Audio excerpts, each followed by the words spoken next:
When I asked my sister-in-law about my brother's restaurant grand opening, the one I had personally funded with $600,000 of my hard-earned money, she took a sip of her mimosa and coldly told me it happened 3 weeks ago. She said they wanted to keep it intimate, just close family and friends.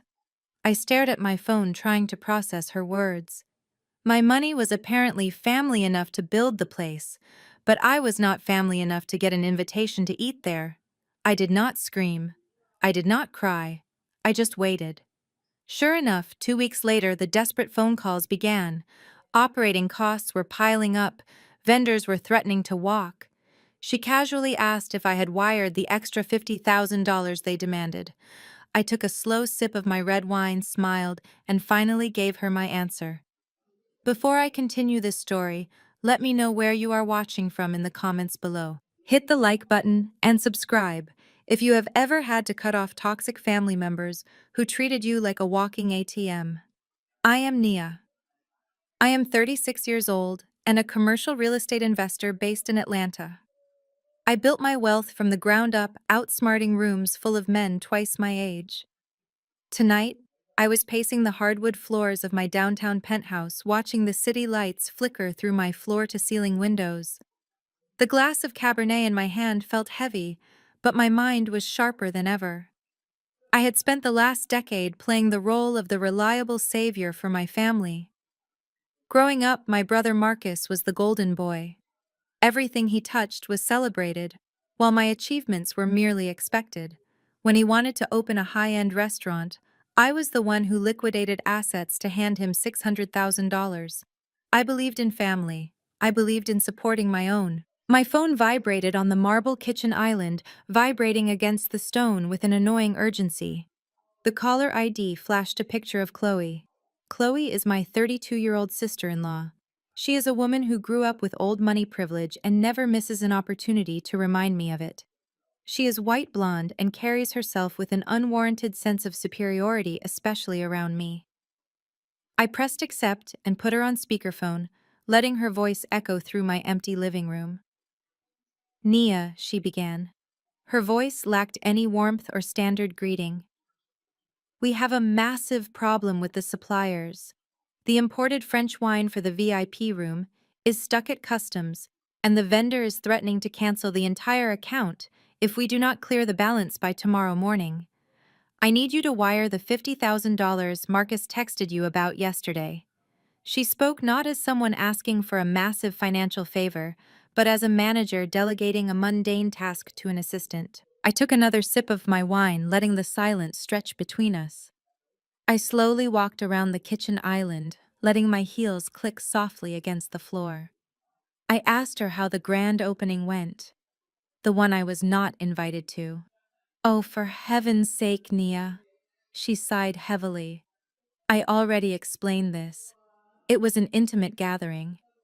Marcus was incredibly stressed about the press being there, and we just wanted our immediate family and closest friends. The people who actually understand the culinary vision. Your corporate energy would have just shifted the vibe. We wanted a soft, sophisticated launch. I nodded to myself even though she could not see me. My corporate energy was apparently perfectly fine when it was funding the Italian marble countertops and the state-of-the-art kitchen appliances.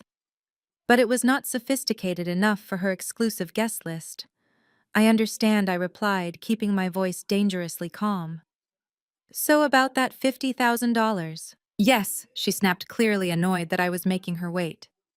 Have you authorized the wire transfer yet? I need the confirmation number for the accountant.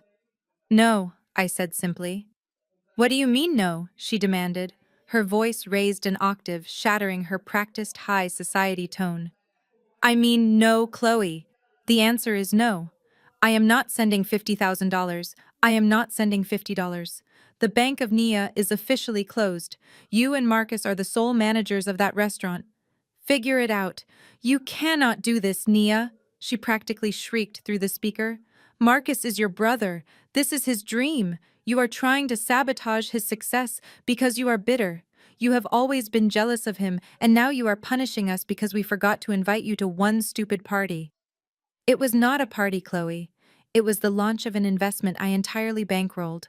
And you did not forget. You excluded me intentionally.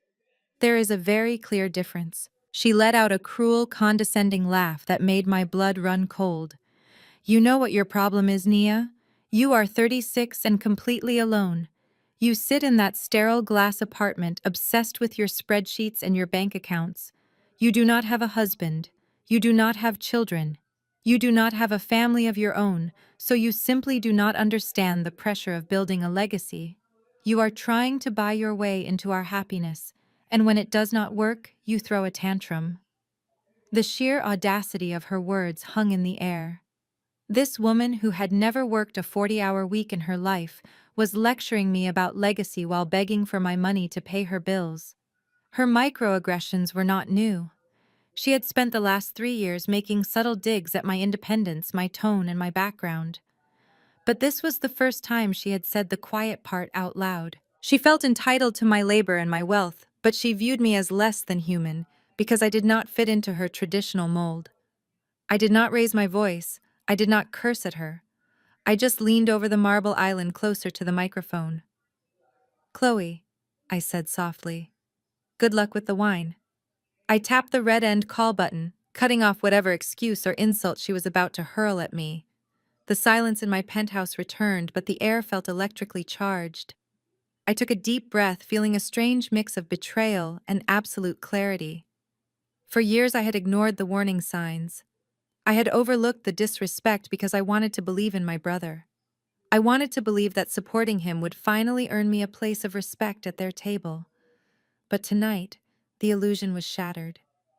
I walked over to the window, looking down at the Atlanta traffic flowing like a river of red and white lights. I knew this was not the end.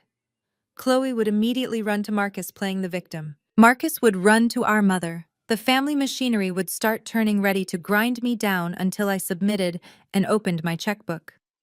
They had spent decades conditioning me to be the financial pillar that held up their delusions of grandeur.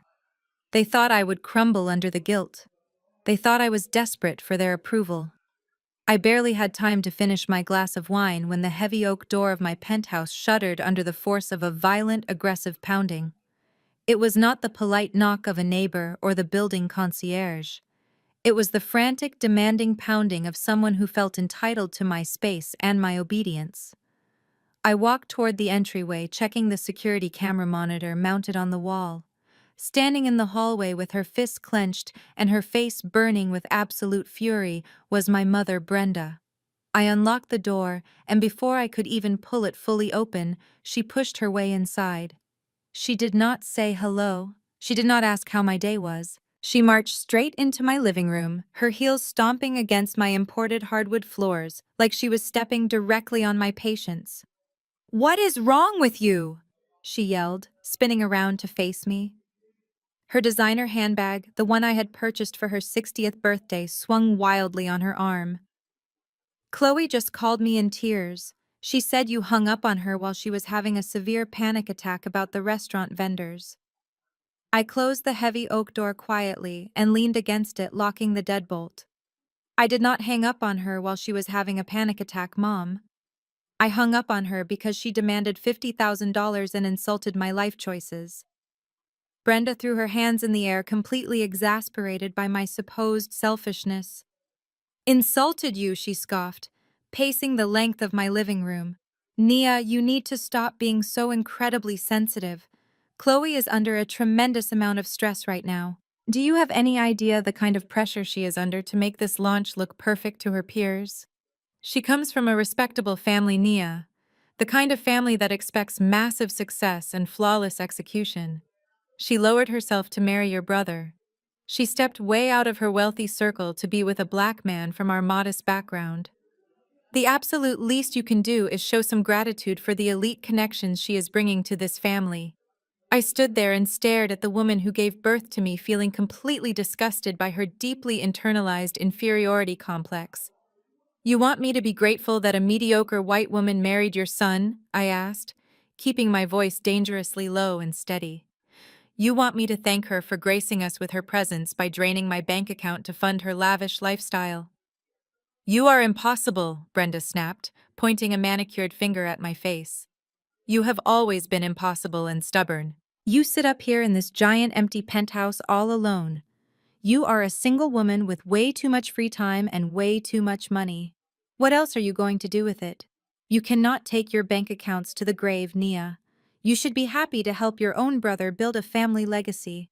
In fact, you should just consider that $600,000 a wedding gift to compensate him. Compensate him, I repeated the words tasting like bitter ash in my mouth. Compensate him for what exactly? For gracing the world with his existence. For managing to breathe without my direct financial assistance for once in his adult life. No, Brenda shouted, jabbing her finger in the air again to punctuate her anger. To compensate him for the fact that he is the man of our family and he needs to establish himself in society. You are just a woman, Nia. You do not need a massive real estate empire, you need a husband and a child. But since you refuse to settle down and do things the traditional way you can, at least make yourself useful to the people who are actually trying to build a meaningful future. The silence that followed her statement was deafening. The sheer audacity of her logic hung in the air, suffocating the space between us. I looked around my beautifully furnished living room. Every piece of art, every piece of furniture, the very roof over our heads right now was paid for by my late nights, my early mornings, and my relentless hustle. And yet, in my mother's eyes, I was nothing more than a broken tool, only valuable if I was pouring my resources into her precious son. I pushed myself off the door and walked slowly toward her. I did not raise my voice, but every single word I spoke was sharp enough to draw blood. Make myself useful, I whispered, walking closer until I was standing just a few feet away from her. I have been the only useful person in this entire bloodline since I was 22 years old. Did you conveniently forget who paid off the mortgage on your house when Dad left us with nothing? Did you forget who worked 2 jobs to pay for Marcus to go to college because he blew his athletic scholarship money on partying and designer clothes? I bought the luxury SUV you drove here in tonight. I paid for that $10,000 bag hanging on your arm right now. I have funded every single family vacation, every medical emergency, and every failed business venture your golden boy has ever dreamed up. Brenda took a slight step back, her eyes darting away from mine for a fraction of a second, but her stubborn pride refused to let her back down. That is different, she argued weakly. You had the means to do it. You owe it to the family that raised you. You did not raise me, I fired back, stepping closer and trapping her in the reality of our past. You raised Marcus. You merely housed me until I was old enough to go out and conquer the world on my own. You groomed him for greatness while you expected me to shrink into the background. And now that I have built my own table, you all want to sit at it and demand I serve you. Well, the meal is over. That $600,000 was not a wedding gift, and it certainly was not compensation. It was a formal business investment. And it is the absolute last dime this family will ever extract from me. You are a cold, bitter woman. Brenda hissed, her face turning an ugly shade of red. She raised her hand, trembling with rage, as if she might actually try to strike me across the face to force me back into submission. I did not flinch. I just stared her down, waiting to see if she would cross that final physical line. But before she could close the distance between us, a loud, cheerful ringtone shattered the heavy, suffocating tension in the room. Her phone was ringing deep inside her designer bag. She stopped glaring at me, her chest heaving with angry breaths as she dug blindly into the leather tote. She pulled out her phone and the bright screen illuminated her furious face in the dim lighting of my apartment. It was a FaceTime call. She swiped the screen to answer, and in the blink of an eye, her entire demeanor changed from a vicious attacker to a soothing, nurturing mother. Marcus, my sweet baby, what is wrong? She cooed into the screen, her voice dripping with artificial honey. I stepped slightly to the side, looking directly over her shoulder at the phone screen.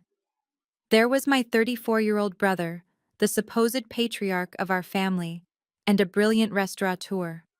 He was sitting in the driver's seat of a luxury car, rubbing his eyes and forcing pathetic crocodile tears to fall down his cheeks. He sniffled loudly, looking like a scolded toddler rather than a grown man playing the ultimate victim for an audience of one. Mom, it is just so hard. Marcus whined, his voice cracking with practiced precision. He wiped a non-existent tear from the corner of his eye and let out a heavy, exhausted sigh. We opened the doors and the foot traffic is simply not what we projected.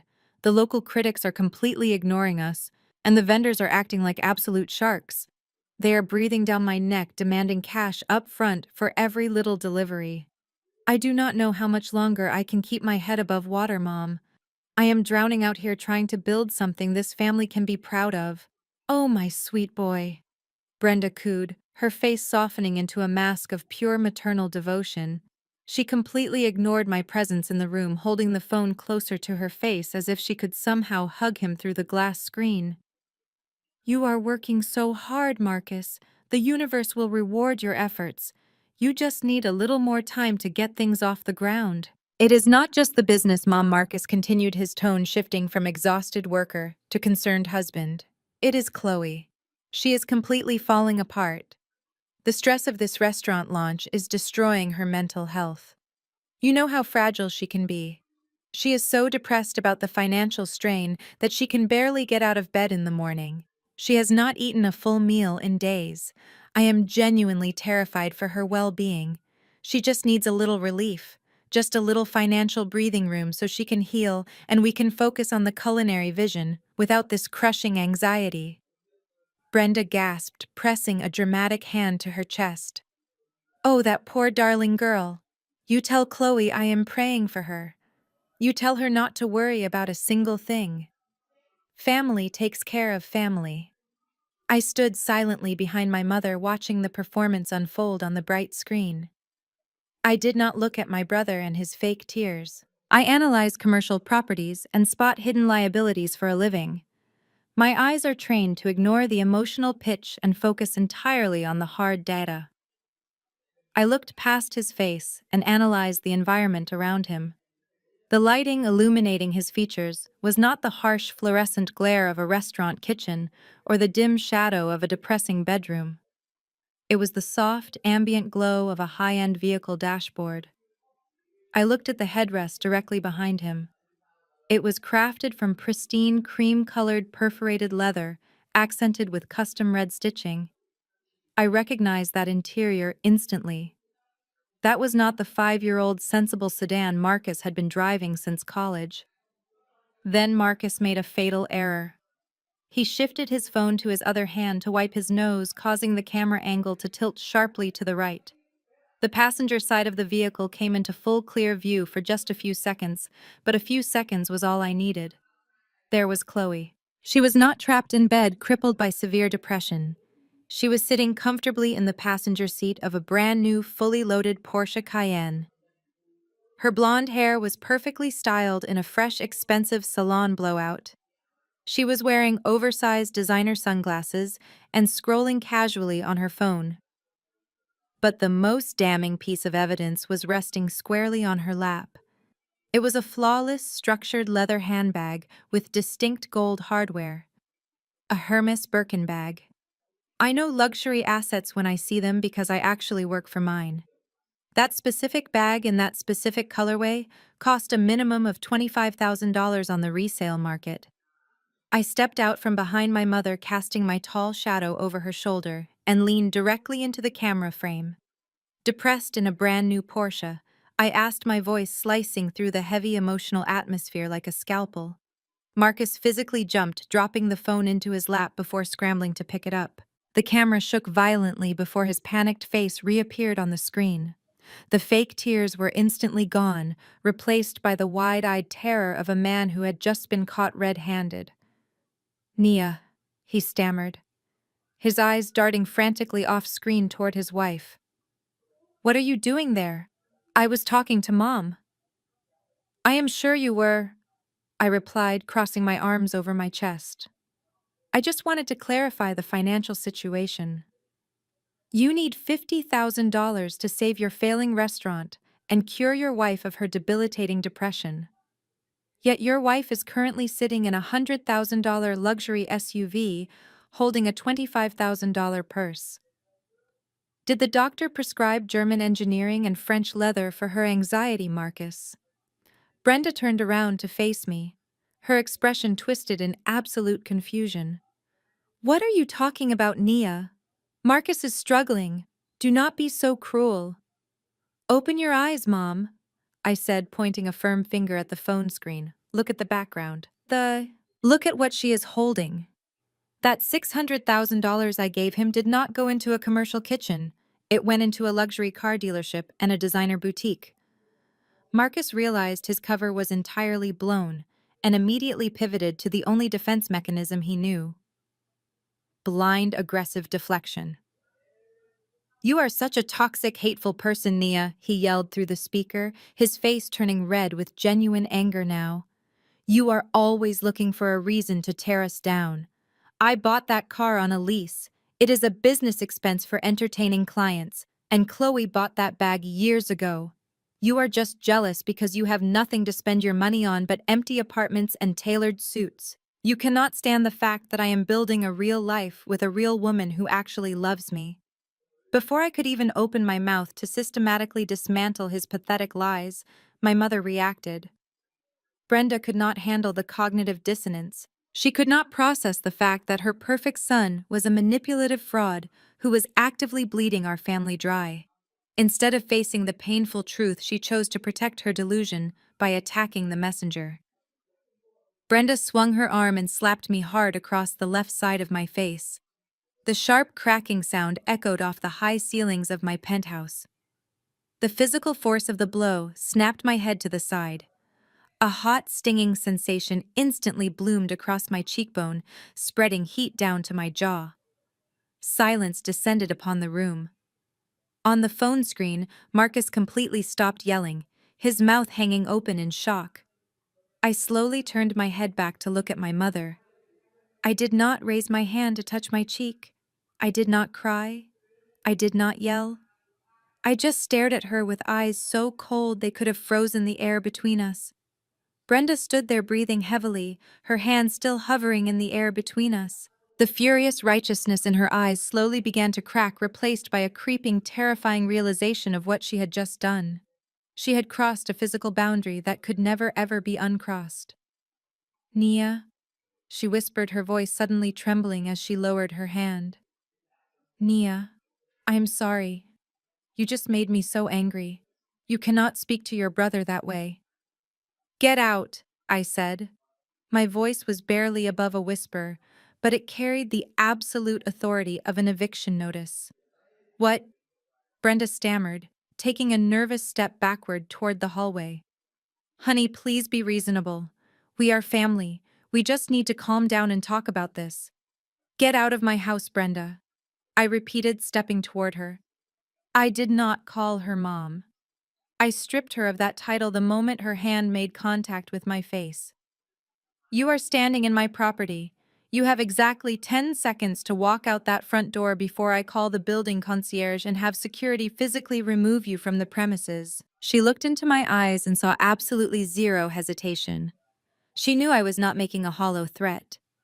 She grabbed her designer bag tightly to her chest, turned around and practically ran to the front door. She fumbled with the deadbolt, her hands shaking violently before she finally yanked the door open and stepped out into the hallway. I walked forward, grabbed the heavy brass handle, and slammed the door shut behind her. I turned the deadbolt. I slid the chain lock into place. I engaged the digital security system, listening to the sharp beep that signaled the apartment was entirely sealed. I stood alone in the quiet foyer for a long moment, letting the adrenaline slowly drain from my system. The sting on my cheek was a physical reminder of the permanent fracture in my bloodline. They thought they could manipulate me. They thought they could steal from me, lie to my face, and then beat me into submission when I dared to demand accountability. They had vastly underestimated the woman they were dealing with. I walked calmly into my home office and sat down at my glass desk. I woke up my computer monitor and picked up my cell phone. I bypassed my usual contacts and scrolled straight to the emergency numbers for my legal team and my private forensic accounting firm.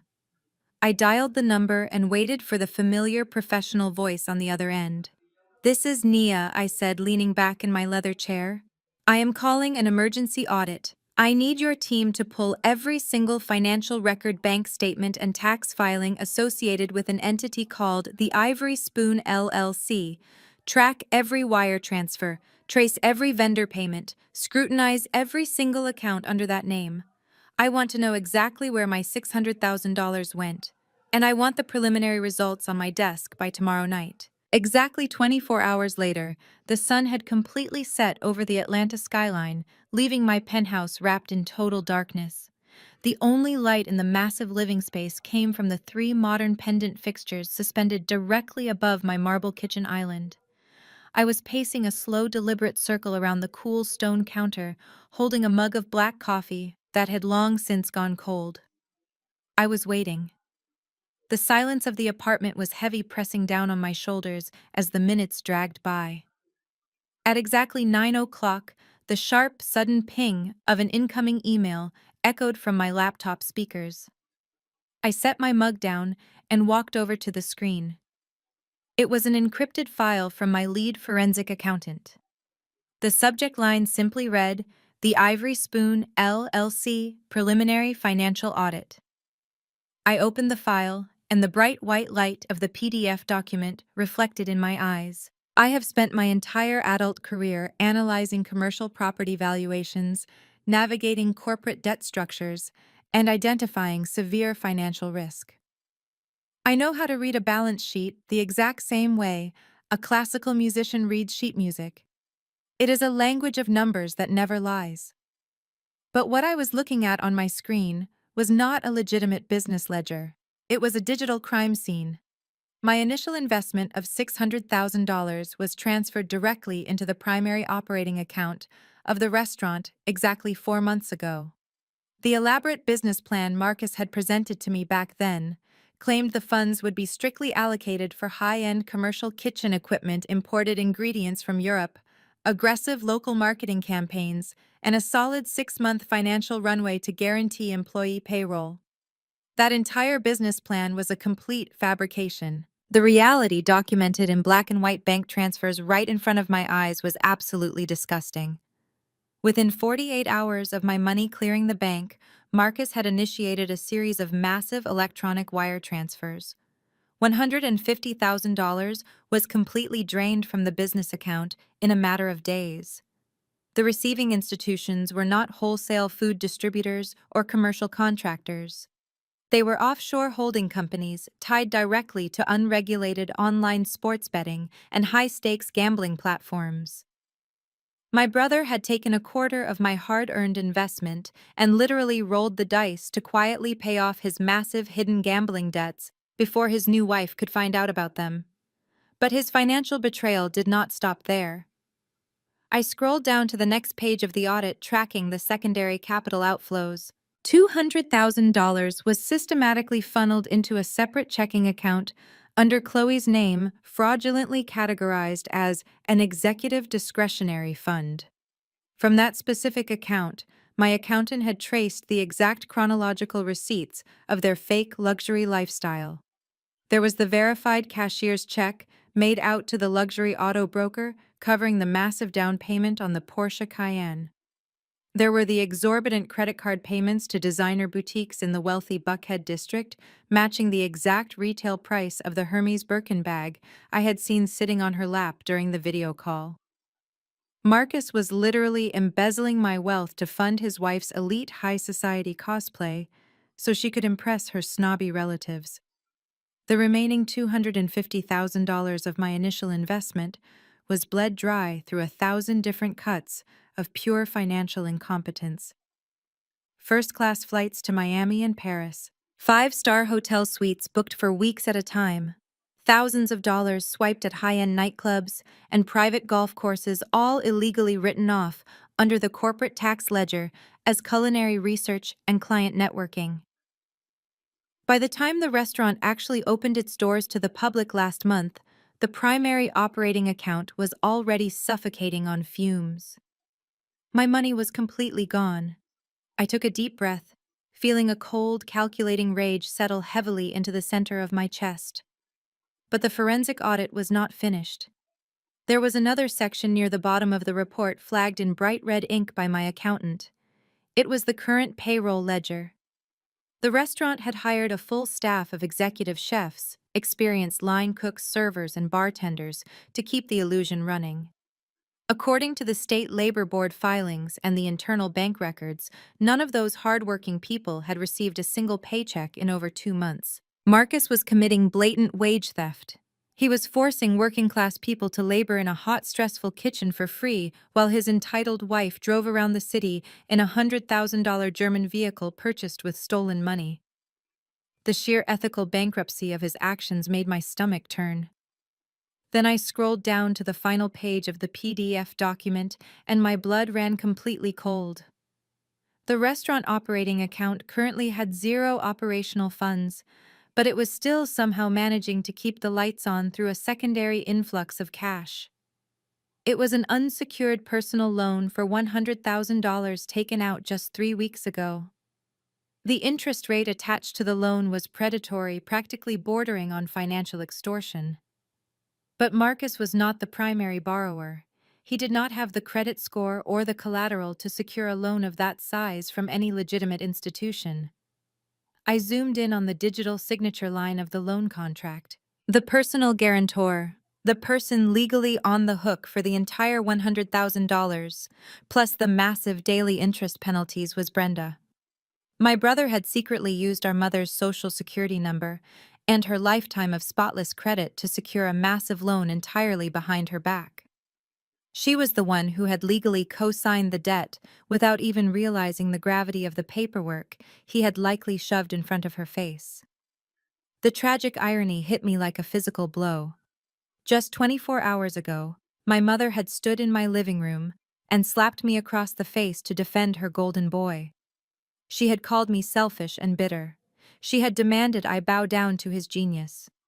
And all the while, the very son she was fiercely protecting had already forged the chains of her absolute financial ruin. If the restaurant defaulted, the bank would not go after Marcus.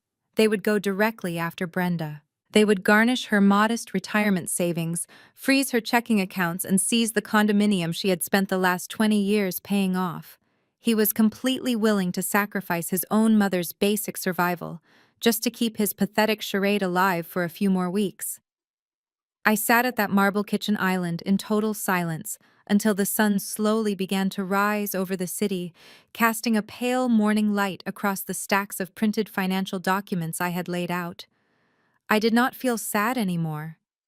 I did not feel the familiar childhood sting of being unloved or unappreciated. The lingering guilt of walking away from my bloodline evaporated into the morning air. It was replaced by a sharp, absolute clarity. They were not my family. They were a hostile liability. They were parasites feeding on my success. And it was time to burn their entire fraudulent empire to the ground. At exactly 8 o'clock in the morning, the security intercom on my wall buzzed loudly, breaking the quiet stillness of the apartment. The building concierge announced that a special delivery had just arrived for me. A few minutes later, a uniformed courier arrived at my front door holding a thick, heavy envelope made of premium textured stationery. I tipped the courier, closed the door, and broke the thick red wax seal on the back.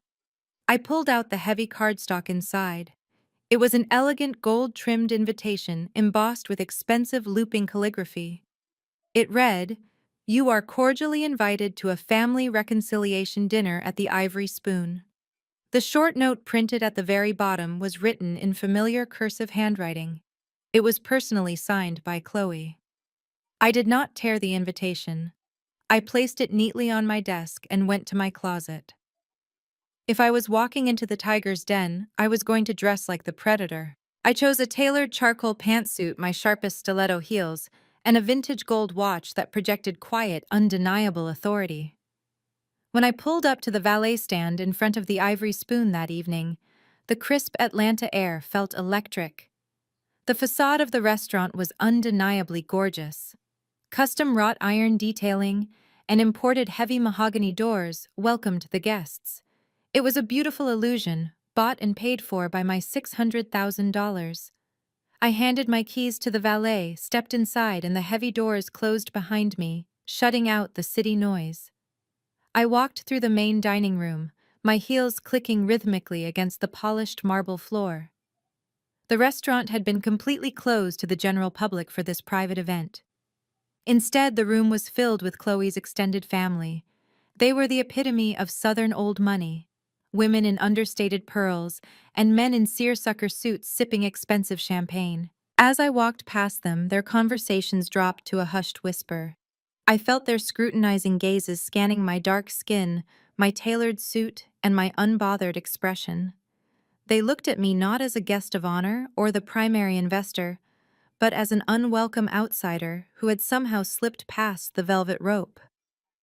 A hostess nervously checked her clipboard and guided me toward the back of the dining room. She led me away from the magnificent long banquet table situated in the center of the room beneath the grand chandelier. That was where Marcus, Chloe, and my mother Brenda were already seated holding court and acting like royalty. Brenda was wearing a new silk dress, beaming with pride as she chatted with Chloe's wealthy parents. She completely avoided looking in my direction. Instead of pulling out a chair at the main table, the hostess gestured to a small, cramped table squeezed into the far corner. It was pushed right up against the heavy, swinging doors of the kitchen. Every time a waiter rushed in or out, a blast of hot, greasy air hit the back of my chair. It was a deliberate, calculated microaggression designed by Chloe to remind me of my place. A silent message that even in a building I funded, I belonged in the back with the help. I did not complain. I did not ask to be moved. I calmly took my seat, unfolding the crisp linen napkin and placing it over my lap. I knew exactly why they had invited me, and I was perfectly content to observe their pathetic charade from the shadows. Within minutes, the social warfare began. Chloe's aunt and uncle drifted over to my dark corner holding their crystal champagne flutes. They wore identical expressions of polite condescension. "Oh, Nia, my dear," Chloe's aunt said, her voice dripping with fake Southern hospitality. "We were just talking about you. Chloe mentioned you work in finance or something tedious like that. It must be so exhausting looking at spreadsheets all day. You know Marcus has such a brilliant creative soul. I suppose someone like you probably would not understand his refined culinary artistry. It really takes a special kind of palate to appreciate what he is doing here." I picked up my water glass, taking a slow sip before meeting her gaze. I offered a smile so sharp it could cut glass. "You are absolutely right," I replied, my voice completely smooth. It does take a special kind of palate to appreciate the menu, but it takes a very specific kind of bank account to build the kitchen. Artistry is a beautiful concept until the commercial lease is due and the vendors demand cash on delivery. I find that my spreadsheets are actually quite creative, especially when they are the only thing keeping the lights on. Have you tried the imported French wine yet? I hear it is fantastic when someone else pays for it. The aunt's smile froze completely on her face. Her husband shifted uncomfortably, clearing his throat, and suddenly finding his expensive leather shoes very interesting. They mumbled a quick excuse and practically fled back to the safety of the main table. But the attacks were not over. A few minutes later, a younger man approached my table. It was Chloe's cousin, a guy named Preston, who worked at his father's boutique real estate firm. He leaned against the wall next to my table, swirling his drink with an arrogant smirk. "So Nia," he began, looking me up and down. "Chloe says you do commercial real estate. That is a tough game for a woman, especially in this current market. You must handle a lot of small retail leases, right? Strip malls and nail salons." I slowly turned my head to look at him, letting the silence stretch just long enough to make him nervous.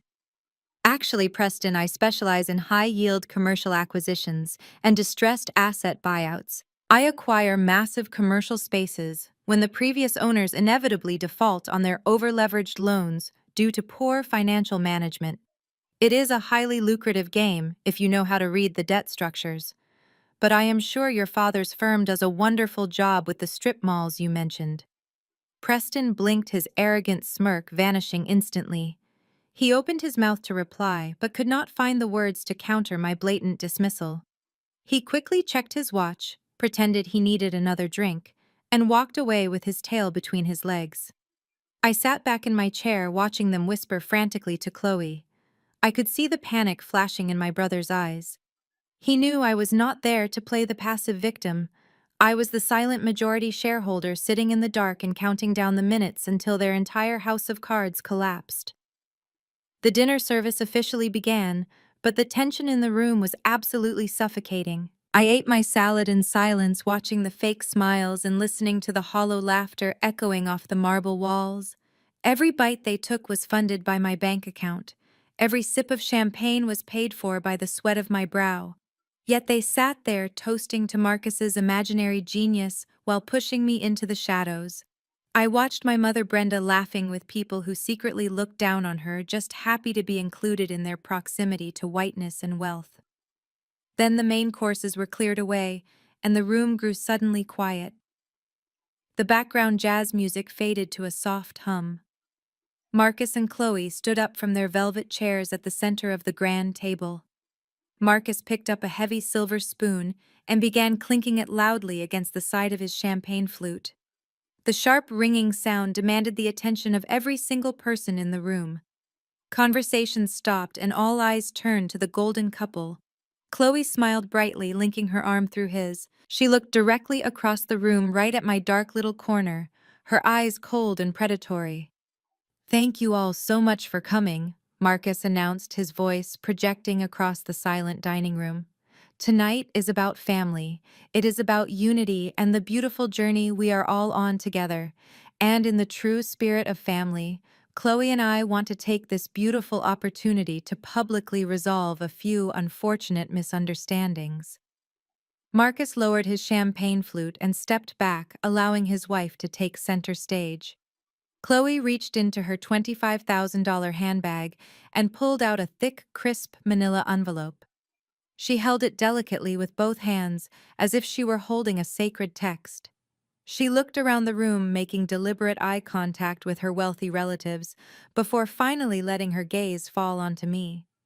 She adjusted her posture, standing tall and pushing her shoulders back. The lighting in the room seemed to catch her perfectly, making her look like a benevolent saint, about to bestow a grand blessing upon a lowly peasant. "Nia," she began, her voice echoing clearly across the silent marble floor. "We all know that starting a new business venture is incredibly challenging. It takes a massive amount of passion, dedication, and most importantly, patience. Marcus and I have poured our literal blood, sweat, and tears into this culinary vision, but we also understand that your background is strictly corporate. You are used to instant returns, cold hard numbers, and aggressive profit margins. We know you are very upset that the restaurant is not profitable yet. We know the financial pressure is making you unhappy." I sat perfectly still in my chair in the dark corner of the room, listening to her masterful manipulation. She was publicly framing my legitimate anger over their massive embezzlement as petty corporate impatience. She was painting herself and my brother as the passionate, struggling artists, and casting me as the greedy, heartless banker who was harassing them for pennies. The room full of old money relatives nodded in quiet, sympathetic agreement. They looked at me with renewed disdain, whispering to one another about how tacky it was to rush art for the sake of money. So to preserve family harmony, Chloe continued, her voice dripping with artificial sweetness as she pulled a stack of stapled legal documents from the envelope. "We want to relieve you of that terrible burden. We have had our attorneys draft up a formal equity transfer agreement. We are asking you to sign over your entire equity share of the business to us tonight. We will completely take over your position. We will carry all the financial risk, all the liability, and all the stress moving forward. You will be completely free from the project, and our family can finally heal and move past this unfortunate misunderstanding." She stepped away from the grand table and walked slowly across the dining room toward my dark corner. The entire room watched her in absolute silence. The rhythmic clicking of her heels sounded like a ticking clock echoing against the high ceilings. She reached my small table and placed the legal document right next to my water glass. She smoothed the paper down with her perfectly manicured hand and offered me a sad, compassionate smile that was so incredibly fake it made my skin crawl. "It is the right thing to do, Nia," she whispered loud enough for the closest tables to hear. "Let us carry the burden for you." I looked down at the document. It was a standard transfer of equity shares. They wanted me to sign away my entire 100% ownership stake in the limited liability company. They genuinely believed that by legally removing my name from the equity pool, they would effectively erase my $600,000 investment and walk away with a fully funded restaurant for absolutely free. They thought they had outsmarted a woman who negotiated complex commercial asset buyouts for a living. They thought changing the ownership name on a piece of paper magically wiped away the underlying debt structure. Their financial illiteracy was almost as staggering as their audacity. Before I could even formulate a verbal response, I felt a sudden movement behind my chair. My mother Brenda had left her seat of honor at the head table and hurried over to my corner. She leaned down, her face hovering just inches from my ear. I could smell the expensive floral perfume she had undoubtedly bought with my stolen money. "Nia, sign the paper," Brenda hissed through clenched teeth, her voice trembling with intense urgency. "Do not embarrass this family tonight. Do not make a scene in front of Chloe and her parents. They are being incredibly gracious by offering you an out. They are taking on the financial risk, so you do not have to complain about it anymore. Just sign the document and let us enjoy this beautiful evening without your negative energy ruining everything." I slowly turned my head to look at my mother. Her eyes were wide with panic and desperation. She was entirely willing to watch me lose over $500,000 just so she could maintain the illusion of high society elegance for one single night. She cared more about the opinions of these wealthy strangers than she cared about my financial security or my basic dignity. To her, I was just an obstacle standing in the way of her son and his perfect life. I looked out at the room. From where I sat, forced into the shadows by the kitchen doors, Marcus and Chloe looked like giants standing tall under the brilliant crystal chandelier. The physical distance between us felt like a chasm. They were looking down at me, flanked by a sea of wealthy faces who viewed me as nothing more than an aggressive nuisance disrupting their lovely dinner party. I was completely surrounded. I was one woman sitting alone against 100 hostile witnesses. The psychological pressure in the room was immense, designed specifically to break my spirit and force me into a panicked submission. They thought I was trapped. They thought the social anxiety of being the center of negative attention would make me crumble under the weight of their judgment. They assumed I would quickly sign the paper just to escape the public humiliation and run back to my empty penthouse in complete defeat. They had set up a brilliant psychological trap relying entirely on my supposed fear of confrontation. What they absolutely failed to realize was that I do not fear confrontation. I thrive in it. I have sat in boardrooms with billionaires and ripped apart predatory contracts line by line. A room full of pretentious socialites and my cowardly brother meant absolutely nothing to me. I looked back down at the document resting on the white linen tablecloth. I quickly scanned the specific legal clauses they had their cheap strip mall attorney draft up. The wording was sloppy and amateurish, but the legal intent was crystal clear. Full transfer of corporate equity, absolute relinquishment of voting rights, complete assumption of the corporate structure and all associated liabilities by the secondary parties. It was exactly what I needed them to sign. It was the final piece of the puzzle. Brenda reached into her designer clutch and pulled out a heavy gold pen. She practically shoved it into my hand, her fingernails digging sharply into my skin. "Do it, Nia," she commanded, her voice a harsh, desperate whisper. "Sign it right now and let us go. Stop being so stubborn for once in your life." I took the heavy gold pen from my mother's trembling hand. I felt the cool metal against my fingers pressing it firmly into my palm. I looked up past the hovering presence of Chloe, past the judgmental stares of her relatives, and locked eyes directly with my brother Marcus, who was still standing proudly at the head table. Marcus was watching me with intense, unblinking focus. When he saw my fingers wrapped tightly around the barrel of the pen, the fake mask of the struggling artist completely slipped from his face.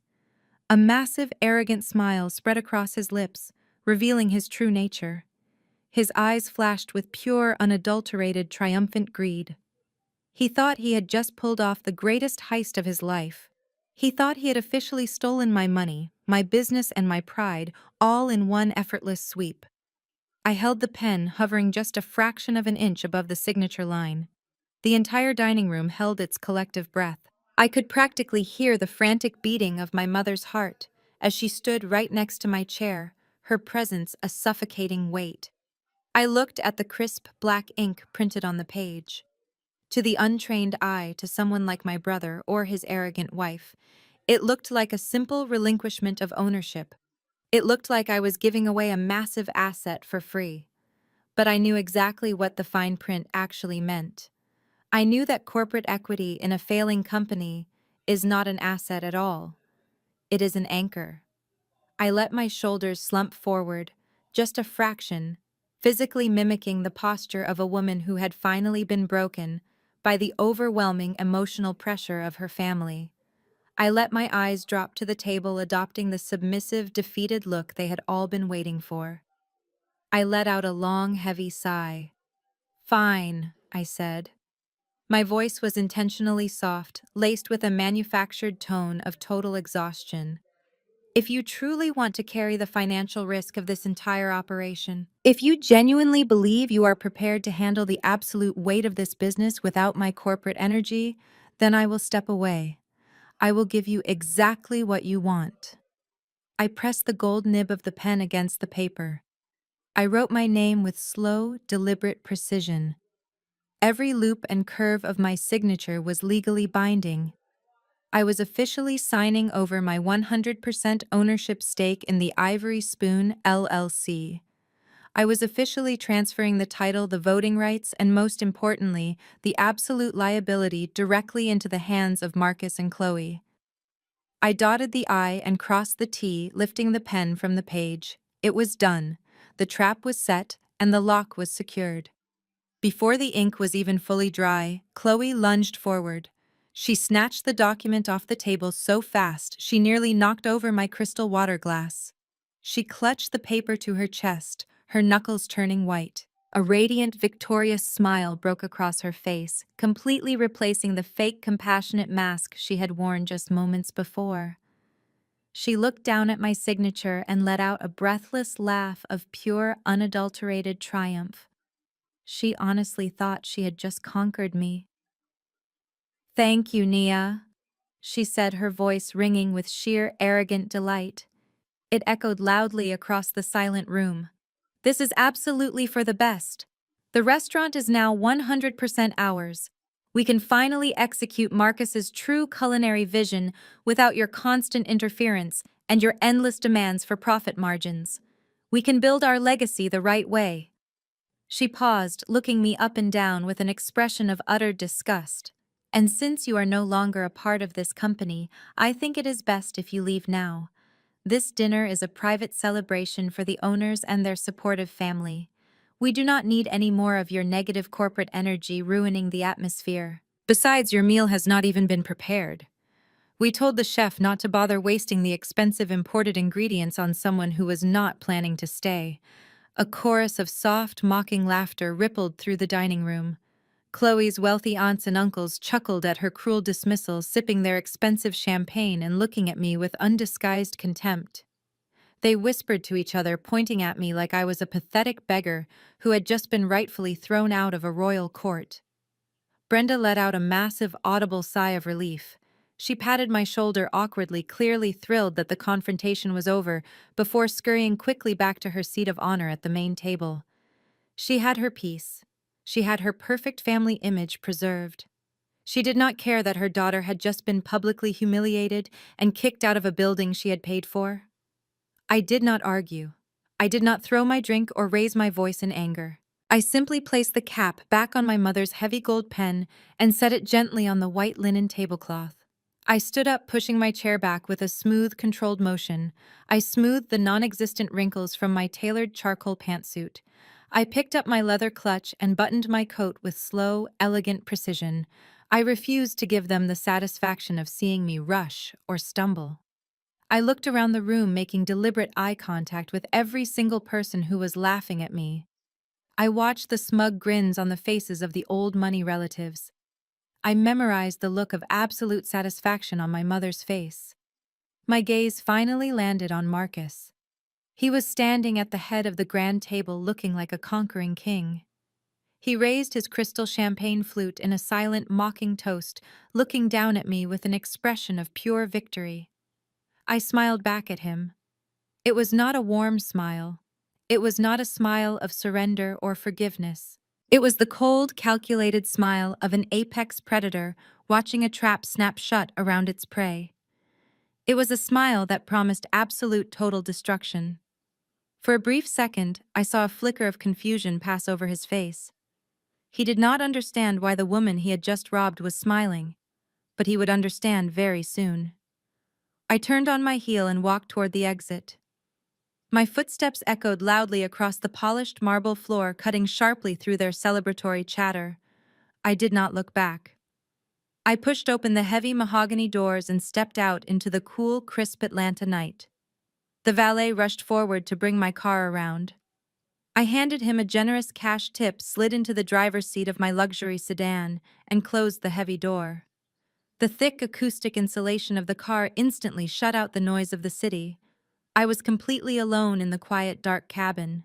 The facade of the defeated sister melted away entirely, leaving only the sharp, ruthless strategist behind. As I pulled out of the valet lane and merged onto the busy downtown street, I felt a profound sense of liberation. For my entire life, I had been chained to their expectations. I had allowed my mother to use my guilt as a weapon. I had allowed my brother to use my ambition as his personal bank account. They had constantly demanded my loyalty, while offering nothing but disrespect in return. Tonight I had finally severed that toxic bloodline. The legal document they were currently celebrating was actually their financial death warrant. Marcus thought he had stolen my restaurant, but what he had actually done was voluntarily chain himself to a sinking ship. He had assumed massive high-interest corporate debt without having a single dollar of actual revenue to pay it off. And because Chloe had insisted on signing her name to the corporate transfer alongside him, she had unknowingly linked her own personal assets to the impending bankruptcy. The beautiful Porsche, the designer handbags, the suburban house, they were all now legally accessible to the creditors. I drove through the neon-lit streets of Atlanta, feeling completely untouchable. I reached into my purse, pulled out my cell phone, and dialed the direct emergency line for my lead corporate attorney. He answered on the first ring. "Plan complete," I said, my voice sharp and commanding. They signed the assumption of liability and took the bait completely. They now legally own 100% of the corporate entity and every single ounce of the toxic debt attached to it. "Excellent work," my attorney replied, his voice strictly professional. "I have the documents queued up on my end. How do you want to proceed?" I gripped the leather steering wheel, letting out a long, slow breath. "File the foreclosure package with the sheriff first thing in the morning," I instructed. "Trigger the balloon payment clause on the original $600,000 loan. Freeze their secondary operating accounts and execute the commercial eviction notice for the property. Give them no warning and no time to hide any assets. It is time to collect exactly what I am owed." For the next 2 weeks, Marcus and Chloe lived in a spectacular delusion. They genuinely believed they had won. They thought that forcing me to sign that single piece of paper had magically shielded them from all financial responsibility and granted them the ultimate victory. They were high on their own arrogance, completely blind to the fact that I had just handed them a live grenade and pulled the pin. In their minds, they had successfully pushed the bitter corporate sister out of the picture and kept the $600,000 free and clear. If this were a movie, this would be the part where a fast-paced montage plays on the screen. On one side of the split screen, you would see Marcus and Chloe celebrating their imaginary triumph. You would see them strutting through the high-end designer boutiques in the wealthy Buckhead shopping district, Chloe swiping her platinum credit cards without a single care in the world, buying matching luxury watches and booking lavish weekend getaways. You would see Marcus standing in the kitchen of the restaurant yelling at the unpaid staff, drinking top-shelf liquor straight from the bottle and acting like a seasoned hospitality mogul. They were burning through the absolute last fumes of the secondary credit lines, completely oblivious to the massive storm gathering right above their heads. On the other side of that split screen, you would see me. There were no champagne toasts in my penthouse. There were no victory laps or expensive shopping sprees. There was only the cold, quiet precision of a financial executioner doing her job. I sat at the massive mahogany desk in my corporate office, methodically reviewing the towering stacks of legal paperwork my attorneys had prepared. I signed my name to the commercial foreclosure petitions. I authorized the immediate freezing of all secondary operating accounts tied to the Ivory Spoon LLC. I reviewed the asset seizure warrants targeting their personal property under the personal guarantee clause they had foolishly assumed. I did not rush. I made sure every single legal loophole was tightly closed, securely locking them inside the burning building they had built for themselves. Their total lack of self-awareness was genuinely staggering. Just a week after the dinner ambush, Chloe had the absolute audacity to post a massive photo carousel on her Instagram account. I was sitting in my office reviewing the final sheriff execution schedule when my assistant silently forwarded the post to my phone. The first photo was a perfectly curated shot of Chloe and Marcus standing in front of the restaurant doors holding glasses of champagne and smiling like royalty. The second photo was a close-up of her new designer watch resting casually against the steering wheel of the Porsche I had unknowingly funded. But the caption was the true masterpiece of delusion. It read, "Celebrating another incredible week of independent business success. Building a legacy from the ground up takes blood, sweat, and tears, but doing it with my soulmate makes it all worth it. We recently had to make the difficult decision to cut some toxic negativity out of our lives. Surround yourself with people who support your vision, not people who try to control it. Boss babe. Self-made. Family first." I stared at the screen and let out a genuine laugh. The absolute irony of a woman calling herself self-made while driving a stolen car and standing inside a building facing imminent foreclosure was almost poetic. She was performing a fake life for an audience of strangers, desperately trying to validate her own worth through social media likes. She had no idea that her precious independent business was exactly 48 hours away from being ripped out of her manicured hands.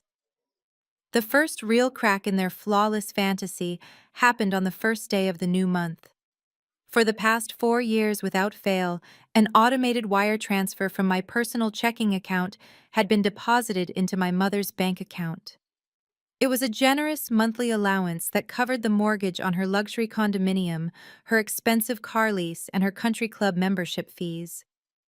It was the price I had paid for years to keep the peace and buy myself a tiny shred of her conditional affection.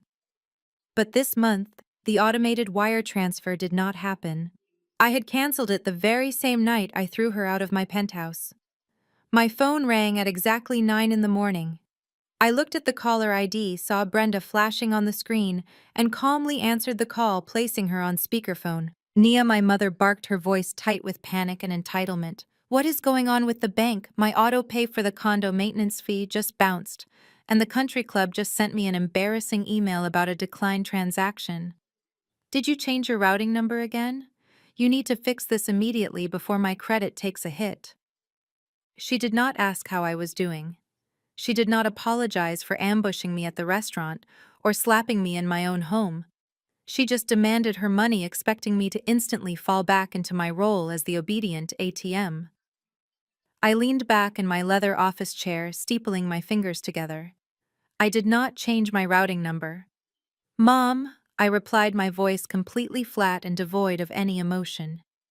"I canceled the direct deposit. I told you to leave my house and I meant it. You are officially cut off." There was a sharp intake of breath on the other end of the line. "You cannot be serious!" Brenda yelled, her panic quickly transforming into furious indignation. "You are doing this to punish me." You are still throwing a tantrum because Marcus and Chloe legally outsmarted you at the restaurant and took back control of the business. You are acting like a spoiled child, Naya. I am your mother. You have a financial obligation to take care of me. How am I supposed to pay my bills this month? I looked out the window of my office watching the busy city streets below. You have a son, I reminded her smoothly. A very successful, brilliant son. In fact, according to Chloe's latest social media update, their independent business is booming. They are building a massive legacy. Since you were so eager to help them steal my company and push me out of the family, I suggest you look to them for your financial support. Nia, do not do this, she pleaded, her voice cracking slightly as reality began to set in. Marcus is reinvesting all of his profits right now. He cannot afford to take on my expenses yet. You have millions of dollars. This allowance is a drop in the bucket for you. Stop being so incredibly selfish.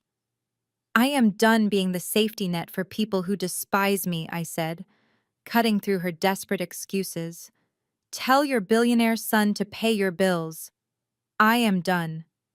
I disconnected the call and blocked her number on my personal device. I knew she would immediately call Marcus in a total panic, demanding he step up and play the role of the provider. I also knew that Marcus, with his frozen bank accounts and his maxed-out credit cards, would have absolutely no way to help her. The dominoes were finally starting to fall, and the panic was beginning to set in. But the true devastation was reserved for Friday night. Friday night was the absolute peak of the restaurant week. The Ivory Spoon was fully booked. Marcus and Chloe had stacked the reservation list with local social media influencers, local politicians, and the wealthiest members of Chloe's extended family. They wanted a packed house to show off their supposed success. From across the street, sitting quietly in the tinted back seat of my hired town car, I watched the scene unfold. The restaurant glowed with warm amber light. Through the large floor-to-ceiling front windows, I could see the packed dining room. I saw Marcus walking between the tables wearing a custom-tailored suit, shaking hands and laughing loudly. I saw Chloe holding court at the bar, sipping a martini and tossing her blonde hair. They looked absolutely invincible. The valet stand out front was overflowing with luxury vehicles. The jazz music spilled out onto the sidewalk every time the heavy mahogany doors opened. It was the perfect picture of high society triumph. Then the atmosphere abruptly shattered. It started as a faint siren in the distance, growing louder and more aggressive by the second. Suddenly, a fleet of black and white police cruisers turned the corner tires, screeching against the asphalt. They did not pull into the parking lot slowly. They rushed the building, jumping the curb and blocking the main entrance. The flashing red and blue strobe lights violently illuminated the front windows of the restaurant, casting harsh, erratic shadows across the faces of the terrified diners inside. The music stopped. The laughter died. The calm before the storm was officially over. 4 uniformed sheriff deputies bypassed the valet stand completely and marched straight toward the grand entrance of the Ivory Spoon. They did not knock. They did not politely wait for the hostess to greet them. The lead deputy pushed his weight against the heavy mahogany double doors, shoving them wide open with a loud, forceful crack that echoed over the soft jazz music. The immediate visual contrast was jarring. The harsh, violent strobing of the red and blue police lights from the street outside spilled directly into the warm, amber-lit dining room, bouncing erratically off the crystal chandeliers and the expensive stemware. Total chaos erupted in a matter of seconds. The jazz band on the small corner stage abruptly stopped playing mid-note, leaving a heavy, deafening silence in the room that was quickly filled by the frantic murmurs of the terrified guests. Diners dropped their heavy silver forks onto their porcelain plates. Women in expensive evening gowns gasped and clutched their designer bags, pulling away from the aisles as the armed deputies strode purposefully into the center of the restaurant. From my vantage point, in the tinted back seat of the hired town car, parked directly across the street, I had the perfect, unobstructed view of the entire collapse. I reached into the chilled compartment of the car console, poured myself a generous glass of vintage red wine, and settled back into the plush leather seat to watch the live execution of my financial strategy. Inside the restaurant, Marcus was standing near the bar when the doors burst open. For a brief second, he just stood there frozen in sheer disbelief. His brain could not comprehend that his flawless high society event was being invaded by law enforcement. Then his arrogant delusion kicked back in. He puffed out his chest, adjusted the lapels of his custom-tailored suit, and marched aggressively toward the front of the dining room to intercept the officers. "What is the meaning of this?" Marcus demanded, his voice booming across the silent restaurant. He pointed a demanding finger at the lead sheriff. "You cannot just barge in here. This is a private VIP event. We are hosting local politicians and prominent business owners tonight. You are ruining my service. I demand that you step outside immediately." Chloe was right behind him, her face flushed with indignant rage. She pushed her way past a terrified waiter and stepped up next to her husband, fully intending to use her wealthy white privilege as a shield. "Do you have any idea who we are?" she shrieked, pointing at the officers. "My uncle is a senior partner at the largest law firm in Atlanta. You have absolutely no right to disrupt our business. We own this property and you are legally trespassing. Get out of my restaurant right now, or I swear I will personally sue this entire police department for targeted harassment." The lead sheriff, a tall, broad-shouldered man who looked entirely unimpressed by her frantic threats, did not flinch. He did not step back, and he certainly did not apologize. He simply reached into his thick leather folder and pulled out a stack of legally binding court documents stamped with the bright red seal of the county judge. He held the paperwork up, practically shoving it into Marcus's chest. "Nobody is suing anyone tonight, ma'am," the sheriff said, his voice carrying the absolute bored authority of a man who dealt with arrogant fraudsters every single day. He looked directly at Marcus, who was staring blankly at the red court seal. "I am executing a court-ordered commercial asset seizure. This restaurant is officially seized due to severe commercial credit default and massive unresolved debt liabilities. Your corporate bank accounts and all associated credit lines were legally frozen by the creditor exactly 1 hour ago. By order of the court, you are to cease all business operations immediately." Marcus physically recoiled, as if the paper had burned his skin. "That is impossible," he stammered, his confident facade instantly crumbling into a mess of stuttering panic. "We are the sole owners. We just acquired full equity of this limited liability company 2 weeks ago. We have no outstanding debt. There has to be a clerical mistake. You have the wrong business." "There is no mistake," the sheriff replied, stepping around Marcus and gesturing for his deputies to begin clearing the room. "The debt was tied to the corporate entity. When you legally assumed 100% of the equity, you assumed 100% of the defaulting loans. Now I need you to instruct your staff to turn off the stoves and step away from the registers. Everyone inside this building needs to vacate the premises immediately before we lock the doors and board the windows." Panic swept through the dining room like a shockwave. The wealthy VIP guests, the social media influencers, and Chloe's arrogant old money relatives did not stick around to defend the golden couple. The moment they heard the words asset seizure and commercial default, their loyalty vanished. They instantly realized they were sitting inside a fraudulent, sinking ship, and the absolute last thing wealthy socialites want is to be photographed by the press during a police raid. Chairs scraped violently against the marble floor as dozens of people stood up at once, grabbing their coats and rushing toward the exits.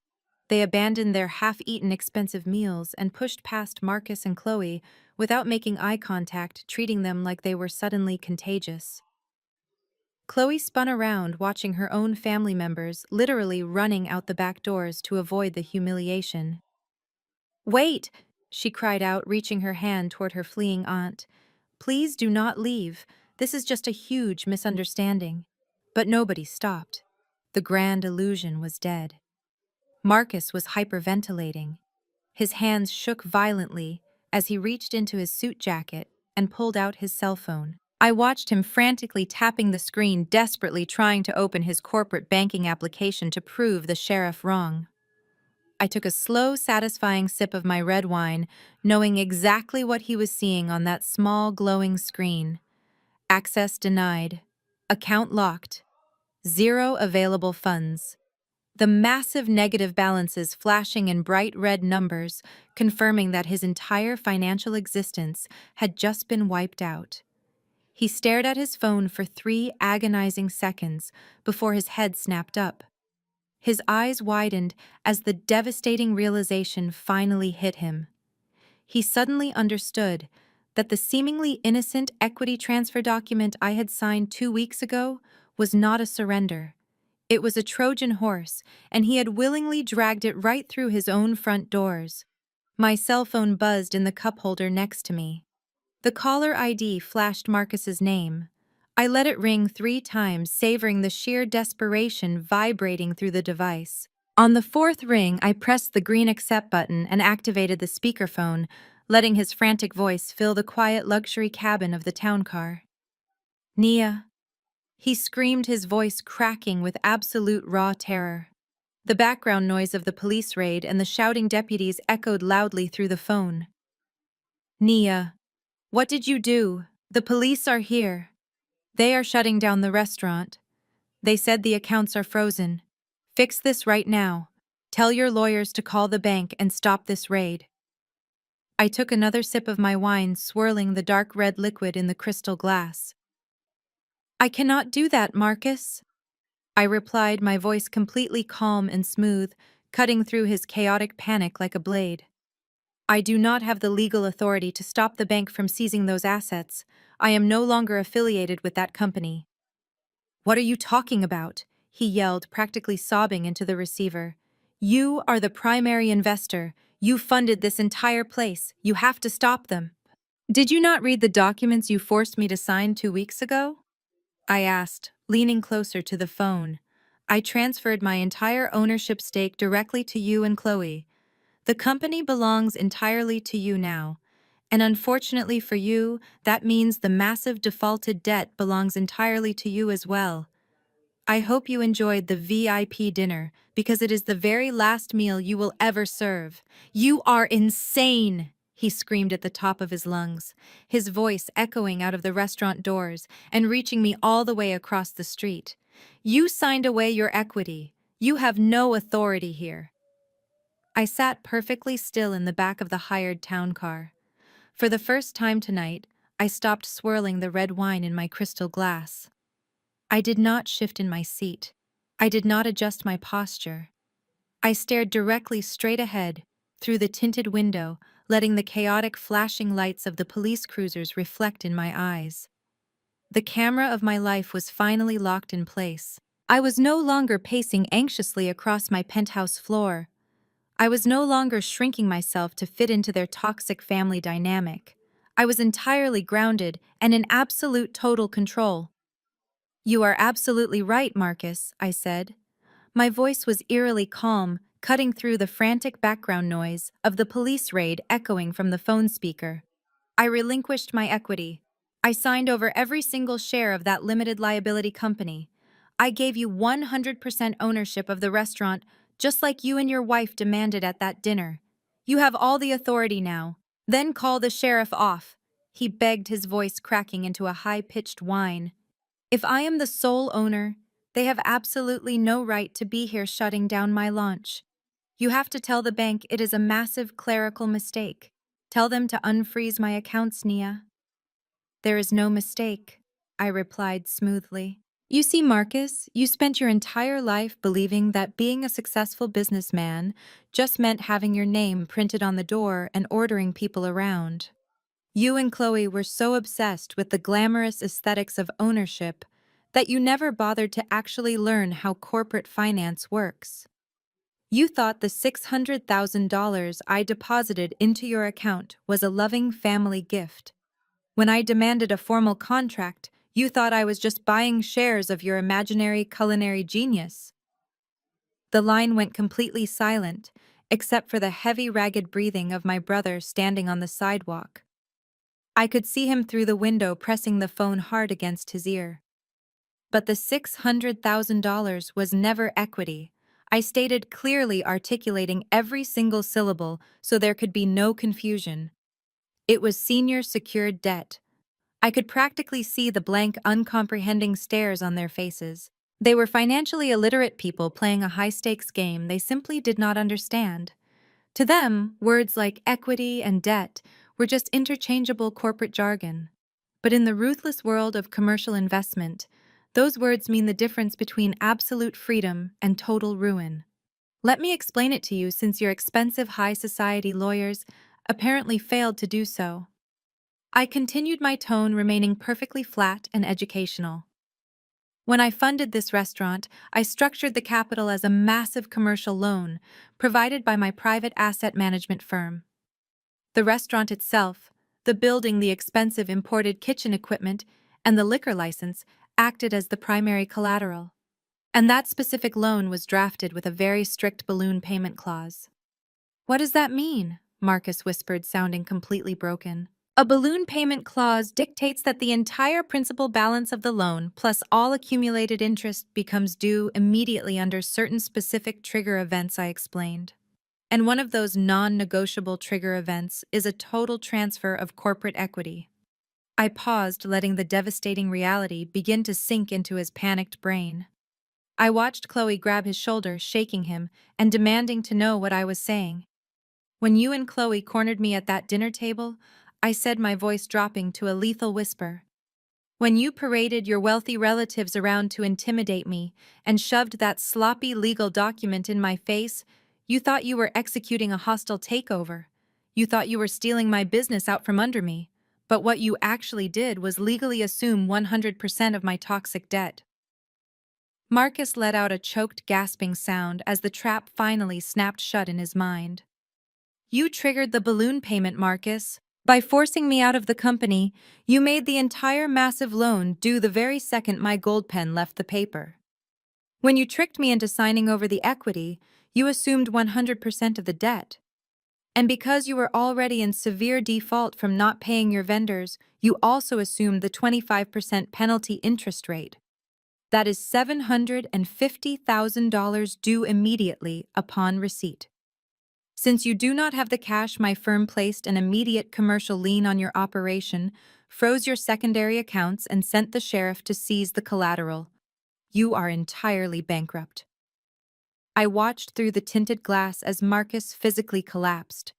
His knees buckled, hitting the concrete sidewalk right in front of the valet stand. He dropped his head into his hands, completely ignoring the wealthy VIP guests who were currently stepping over him to escape the police raid. His golden boy illusion was dead. The reality of his absolute incompetence had finally crushed him. Suddenly, I heard a violent scuffle on the other end of the line. Chloe had snatched the cell phone from his trembling hands. Her face was flushed dark red with unhinged rage, and her expensive mascara was running down her cheeks. "You are a sick, jealous monster!" Chloe shrieked, her voice tearing through the phone speaker with ear-piercing intensity. "You set us up! You planned this the whole time just to destroy us! You wanted to humiliate Marcus in front of my family." "I did not set you up, Chloe," I replied, taking a slow, satisfying sip of my vintage wine. "I simply handed you the rope, and you happily tied the noose yourselves. You wanted the restaurant all to yourselves. You wanted the glory without putting in the actual work. Well, now you have it, along with every single financial consequence attached to it. I will declare bankruptcy." Chloe screamed, her voice reaching a hysterical, desperate pitch. "I will call my accountant right now and file for corporate bankruptcy. We will dissolve the company and walk away from this mess. You will not get a single dime from us, Nia. Not one dime." I leaned closer to the phone, my smile widening in the dark, quiet cabin of my town car. "Corporate bankruptcy only protects you if the corporate entity actually shields your personal assets. But my dear sister-in-law, you really should have hired a seasoned commercial attorney instead of relying on your uncle who handles local divorces." The equity transfer document you so eagerly snatched from my table 2 weeks ago, the one you practically celebrated signing, included a very standard, very ironclad personal guarantee clause. Do you know what a personal guarantee is, Chloe? It means that when the limited liability company defaults on its massive debt, the corporate veil is legally pierced. The creditor has the absolute legal right to bypass the bankrupt business and seize the personal assets of the guarantors to satisfy the outstanding balance. And since both you and Marcus proudly signed that paper on the dotted line, your personal assets are now entirely legally exposed to my firm. You are not just going to lose the restaurant. I explained, my voice remaining perfectly level as I delivered the final devastating blow.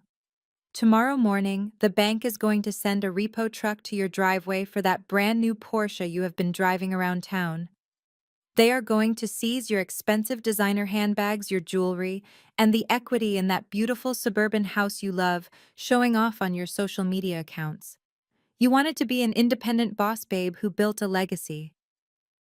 Well, now you get to experience the independent reality of total asset liquidation.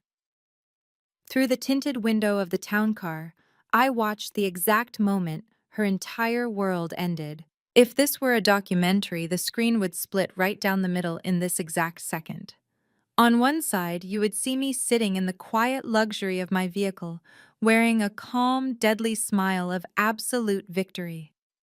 On the other side, you would see Chloe's face contorting in sheer, unparalleled panic.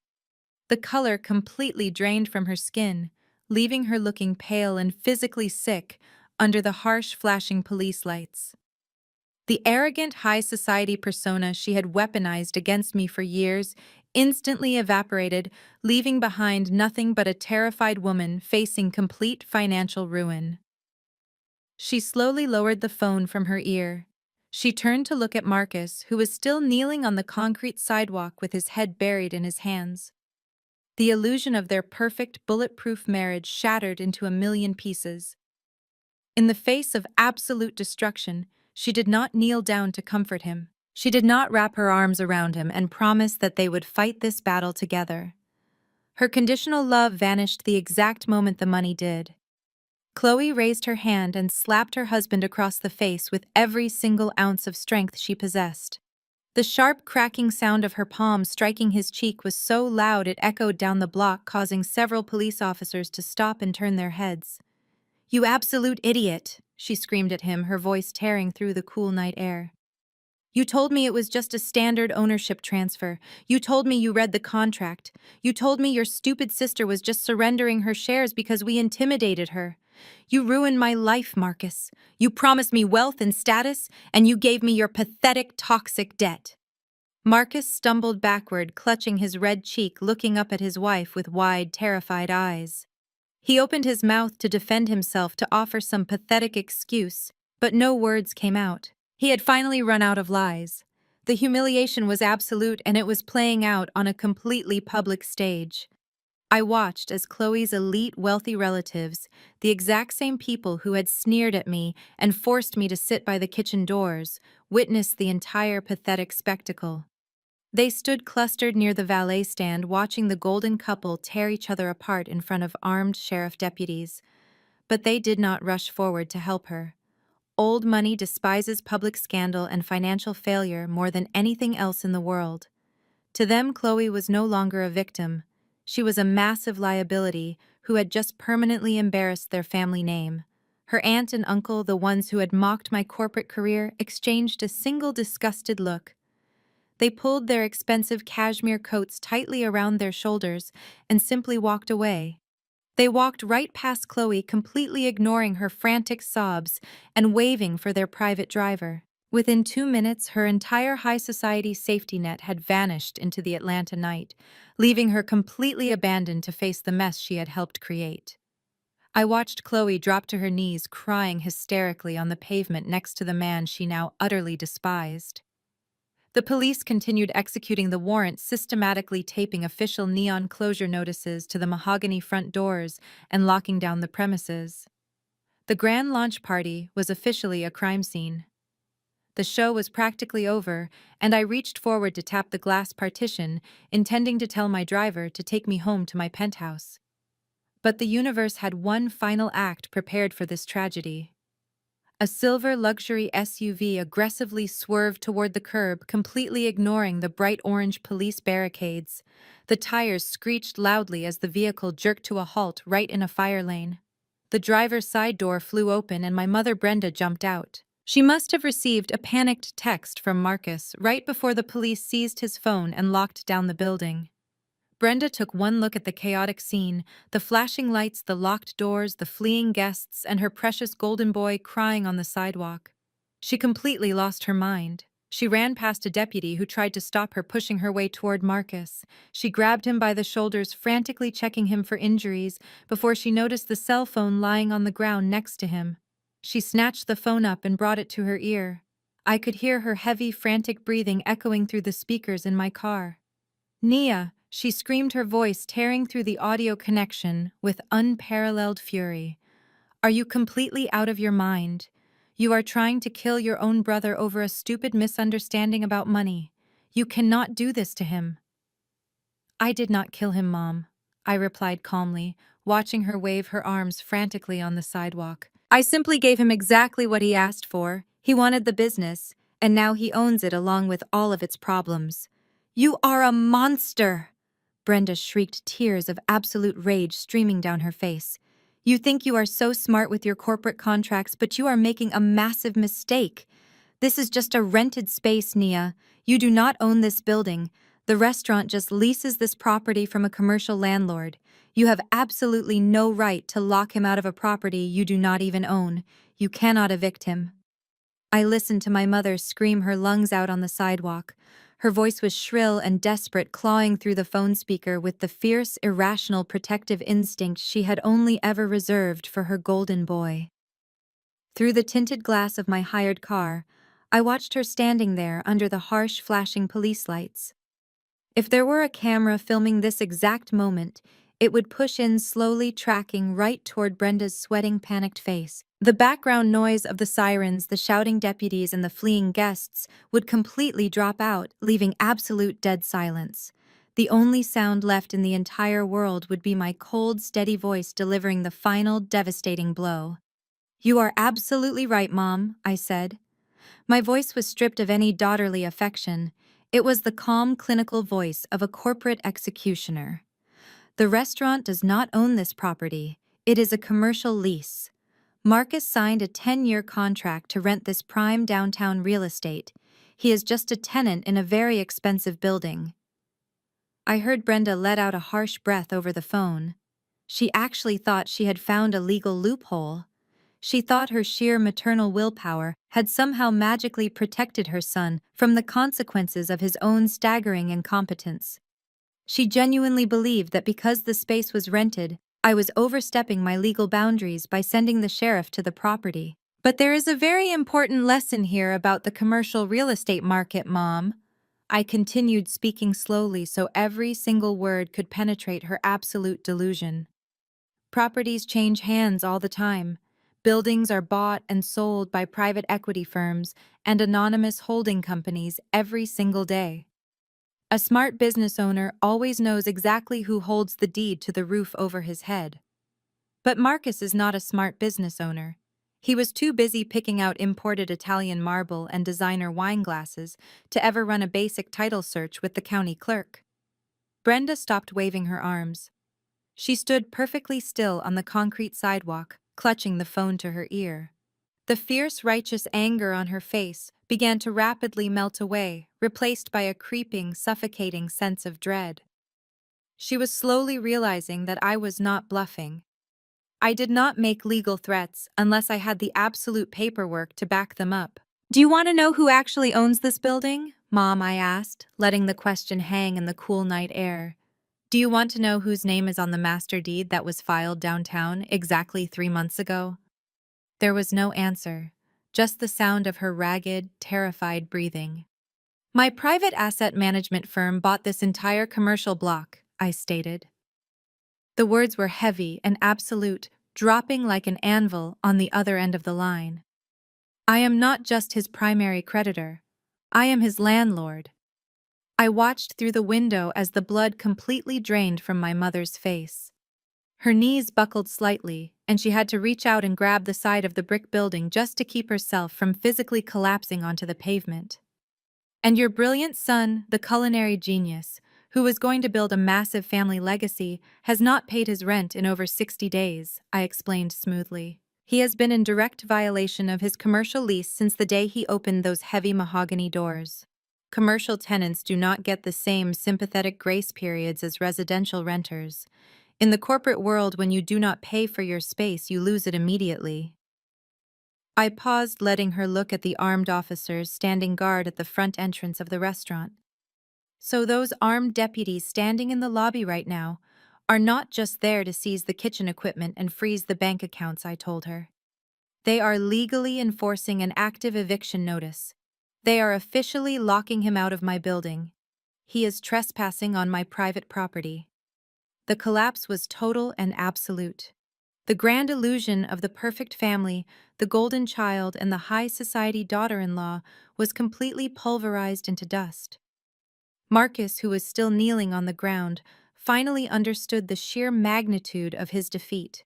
He did not just lose a business. He had been systematically outmaneuvered, outsmarted, and legally destroyed by the sister he had spent his entire life treating like garbage. He dropped his head down to the concrete, completely broken. Chloe stood a few feet away, watching her mother-in-law sway unsteadily against the brick wall. Chloe did not offer to help her. She just stared at the locked doors of the restaurant, her face a blank mask of sheer traumatized shock. She was a woman who had married for money and status, only to discover that she had legally chained herself to a mountain of toxic debt and public humiliation. Brenda finally found her voice, but it was weak and trembling. Nia, she sobbed, her tears flowing freely now, ruining her expensive makeup. Please, you cannot do this to your own flesh and blood. You are destroying his life. Where is he supposed to go? How is he supposed to survive this? You are his sister. I am not his sister, I replied, my voice completely devoid of any emotion. I am his landlord and his primary creditor. You made sure of that, Mom. You spent my entire childhood telling me that my only value to this family was what I could provide for him. You demanded that I fund his dreams while you completely ignored mine. You slapped me across the face in my own home because I dared to point out that he was stealing from me. You chose this reality. You built this monster. And now, you get to watch him burn. But I am your mother, Brenda cried, her voice cracking with absolute despair. I gave you life. You owe me. I paid that debt in full a long time ago, I said, staring at her through the dark-tinted glass. I bought you that luxury car you drove here in. I paid the mortgage on your condo. I funded your entire lifestyle while you treated me like a second-class citizen. You thought my corporate energy was too cold for your beautiful family. You thought my boundaries were just me being stubborn. Well, this is what my corporate energy looks like when it is completely unleashed. It is precise, it is legal, and it is absolutely merciless. I watched her lower her head, sobbing uncontrollably into her free hand. She was mourning the loss of her perfect image. She was mourning the sudden, terrifying realization that her golden boy was a complete fraud, and the daughter she had discarded was the only person holding the keys to their survival. But the Bank of Nia was permanently closed. There would be no more bailouts. There would be no more second chances. I took one final sip of my red wine, savoring the sweet taste of total liberation. I looked at my vintage gold watch. The sheriff is going to secure the main entrance and change all the commercial locks very soon, I told her, my voice echoing with pure icy finality. Tell your son and his lovely wife that they have exactly 10 minutes to collect any small personal belongings from the coat room before they are permanently escorted off my property. Goodbye, Mom. I pressed the red button on my phone, cutting off her frantic sobbing instantly. The heavy silence filled the luxury cabin of my car. I tapped the glass partition separating me from my driver. Take me home, I said softly. The heavy engine of the town car purred to life. As we pulled away from the curb and merged into the busy Atlanta traffic, I did not look back at the flashing police lights. I did not look back at my brother crying on the sidewalk, or my mother leaning weakly against the brick wall. I looked straight ahead at the bright, beautiful city skyline, feeling completely weightless for the very first time in my life. 1 week passed since the flashing red and blue lights illuminated the spectacular collapse of my brother's fake empire. The dust had finally settled, leaving behind nothing but the cold, hard reality of financial ruin. If a camera were capturing this aftermath, it would pull back into a wide, desolate shot of the city. The heavy mahogany doors of the Ivory Spoon were now padlocked shut with thick steel chains. Bright orange legal notices were plastered across the expensive floor-to-ceiling windows. The valet stand was empty. The jazz music was gone. The space was completely dead, and the silence surrounding it was deafening. The isolation of the villains was swift and absolute. Marcus spent the first 48 hours locked inside his suburban house, desperately calling his wealthy in-laws, begging for a bailout. But old money does not invest in toxic liabilities. Chloe's family completely cut him off, refusing to even answer his calls. And Chloe, true to her opportunistic nature, did exactly what a parasite does when the host runs out of blood. She detached herself with ruthless precision. On the morning of the 5th day, Marcus woke up to an empty, echoing house. Chloe had quietly packed her designer clothes, her expensive jewelry, and her $25,000 Birkin bags into the trunk of a rental car. The Porsche had already been repossessed, leaving dark tire marks on the concrete driveway. Before she drove away, she logged into their remaining personal joint checking accounts and completely drained whatever pathetic scraps of cash were left. She did not leave a note. She did not wake him up to say goodbye.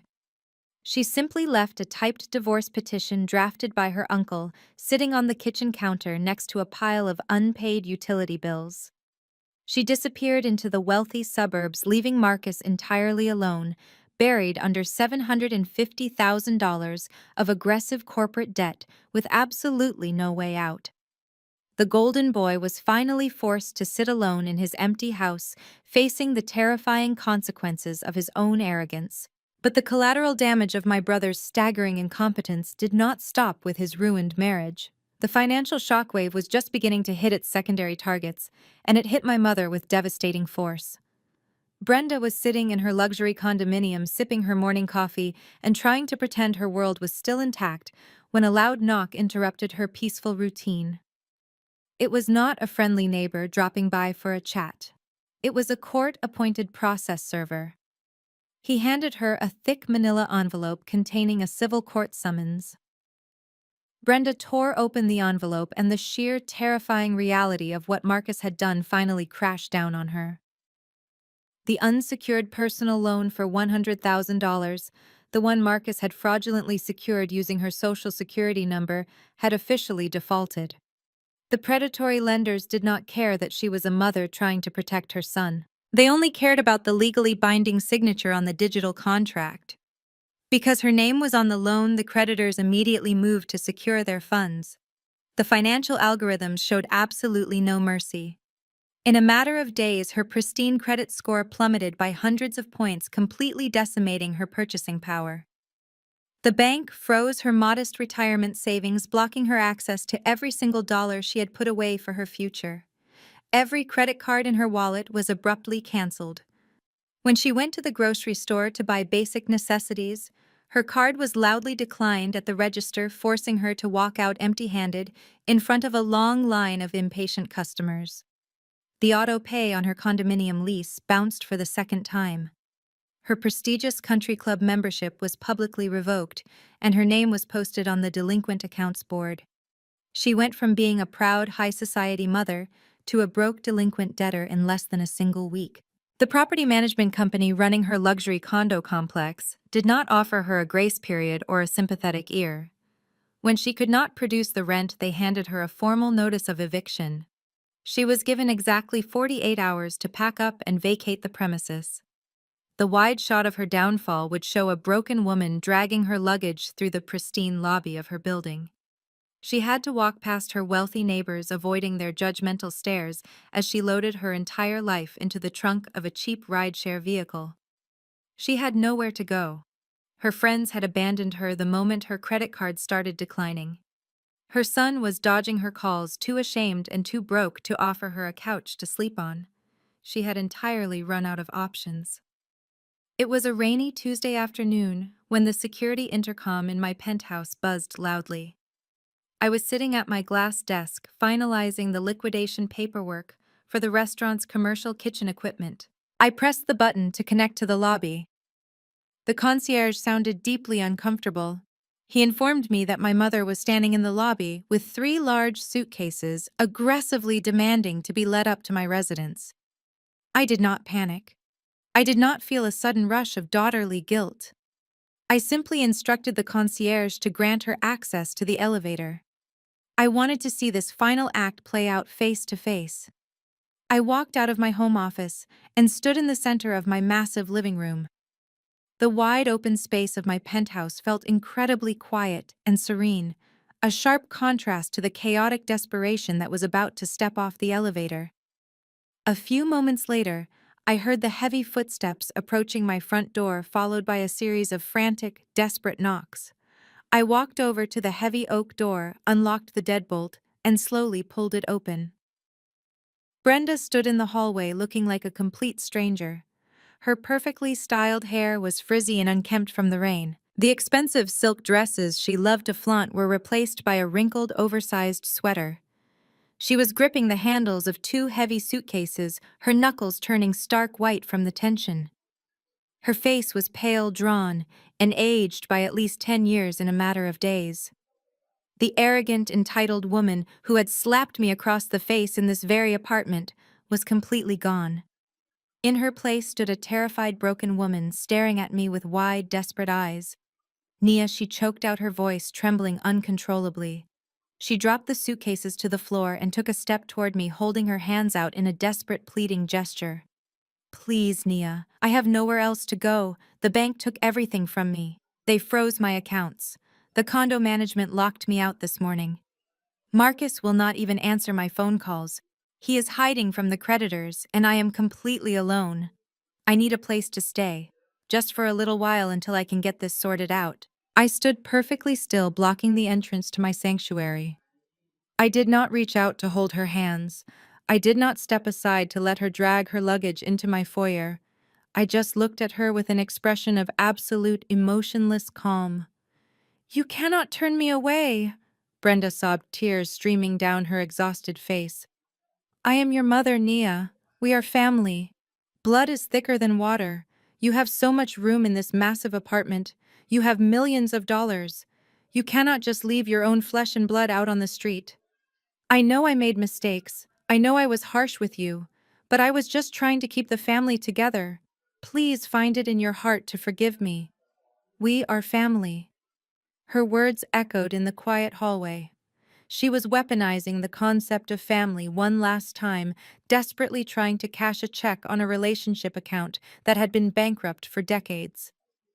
I looked at the tears rolling down her cheeks and felt absolutely nothing. I stood in the doorway of my penthouse and watched the woman who gave birth to me completely break down. For years, I had deeply craved her validation. I had chased her maternal love by constantly opening my checkbook and intentionally shrinking my own ambitions so I would not cast a shadow over her precious son. I had foolishly believed that if I just bought her enough expensive things and solved enough of their manufactured crises, she would finally look at me the way she looked at Marcus. I spent my entire 20s sacrificing my own personal life, working 80-hour weeks, and skipping vacations just to ensure they never had to face the consequences of their own financial irresponsibility. But standing here now, watching her weep over her lost high society status and her ruined credit score, I realized the tragic, undeniable truth. She did not miss me. She missed my money. She was not crying because she had lost her daughter, or because she felt genuine remorse for slapping me across the face in this very room. She was crying because her primary financial safety net had finally cut the cord, and she was terrified of living a normal working-class life. The illusion of the golden family was completely shattered, and she had absolutely no one left to blame but herself. I let her cry in the hallway for another long minute. I let her feel the full crushing weight of the silence. When I finally spoke, my voice was perfectly calm and steady, echoing off the marble floors of the corridor. "I will pay for a small rental room for you on a monthly basis," I said, looking directly into her red swollen eyes. "It will be a basic studio apartment in a modest neighborhood. There will be no luxury amenities, there will be no country club memberships, and there will be no expensive car leases. I will cover the basic utilities, and I will ensure you have a simple roof over your head solely because the law requires basic elder support, and I refuse to let my own conscience carry the weight of your absolute ruin." Brenda looked up at me, her face twisting in a mixture of horror and disbelief. "A basic studio?" she whispered, her voice trembling. "Nia, I cannot live in a place like that. What will my friends think?" "You do not have any friends left, Mom," I reminded her coldly. "They abandoned you the exact moment your credit cards started declining. This is my final offer. Take it, or you can go sleep on the floor of whatever cheap motel Marcus is currently hiding in. But hear me clearly, because I will only say this one last time. That small apartment is the absolute extent of my generosity. You will never step through my door again. You will not call me on holidays. You will not ask me for emergency funds. You chose to fiercely protect your golden boy while he actively tried to destroy me. Now you must live with the life he has provided for you." Brenda opened her mouth to argue, to launch into another desperate, manipulative apology. She reached her hand out, attempting to grab the tailored sleeve of my suit jacket, but I simply took a deliberate step backward into my private foyer. I did not wait for her to formulate another toxic excuse. I reached out, grabbed the heavy brass handle, and firmly pushed the thick oak door shut right in her face. The solid, heavy click of the deadbolt locking into place sounded exactly like a wooden gavel coming down in a courtroom. It was the final, undeniable verdict. I stood in the entryway for a long moment, listening to her muffled sobs vibrating through the thick wood of the door. Slowly, the crying began to fade as she finally realized I was never going to open that door again. I heard the slow, heavy sound of her dragging her suitcases down the hallway toward the elevator. And then there was nothing but beautiful, absolute silence. I turned away from the front door and walked slowly through my massive living room. The heavy, suffocating burden I had carried on my shoulders for over a decade completely vanished. I felt physically lighter. The late afternoon sun was pouring through the massive floor-to-ceiling windows, bathing the entire penthouse in a warm, radiant golden light. The silence in my home was no longer isolating or lonely. It felt like a massive, protective shield. I walked over to the marble kitchen island and picked up my crystal glass of vintage red wine. I took a slow, deliberate sip, savoring the complex flavors and the deep, profound sense of peace that was rapidly settling into my bones. I walked over to my custom leather sofa and sat down, crossing my legs and resting my arm comfortably along the backrest. The sunlight caught the gold watch on my wrist, reflecting a bright beam of light across the room. If there was a camera filming my life, this is the exact moment it would slowly pull back, capturing the wide, beautiful expanse of my secure sanctuary before pushing in one final time to lock directly onto my eyes. I looked straight ahead, breaking the invisible barrier and speaking directly to you. In the world of commercial business, the absolute worst financial mistake you can ever make is pouring good money into a bad debt simply because you are paralyzed by the sunk cost fallacy. You keep investing your capital because you have already lost so much, and you desperately hope that if you just give it a little more time, things will miraculously turn around. You hold on to failing assets out of pure, stubborn nostalgia, and it ultimately bankrupts you. Toxic family dynamics operate on that exact same principle. You keep pouring your endless emotional energy, your precious time, and your hard-earned money into people who constantly drain you simply because you share the same bloodline. You convince yourself that the biological investment requires your endless, unwavering loyalty.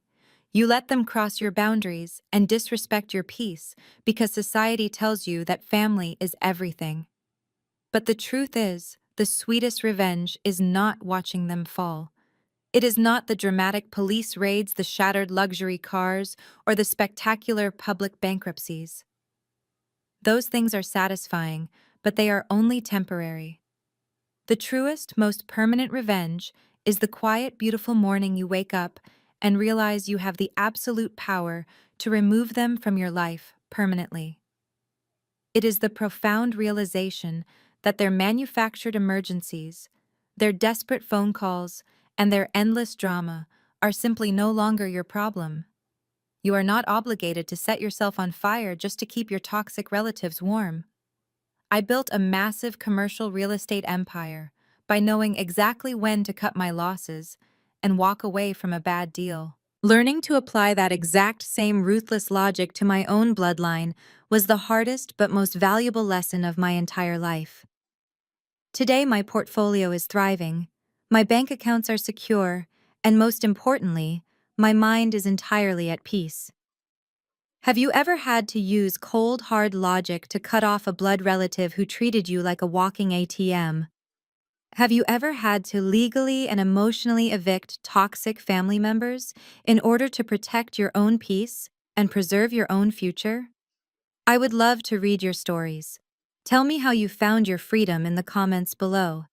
If this story resonated with you or gave you the courage to finally set those difficult boundaries, please hit the like button and subscribe to the channel for more stories of resilience, financial independence, and absolute empowerment. Share this video with someone who might need a reminder that true family is built on mutual respect and genuine love, not financial exploitation and emotional manipulation. Thank you so much for watching, and remember that your peace of mind is your ultimate luxury asset, protected at all costs.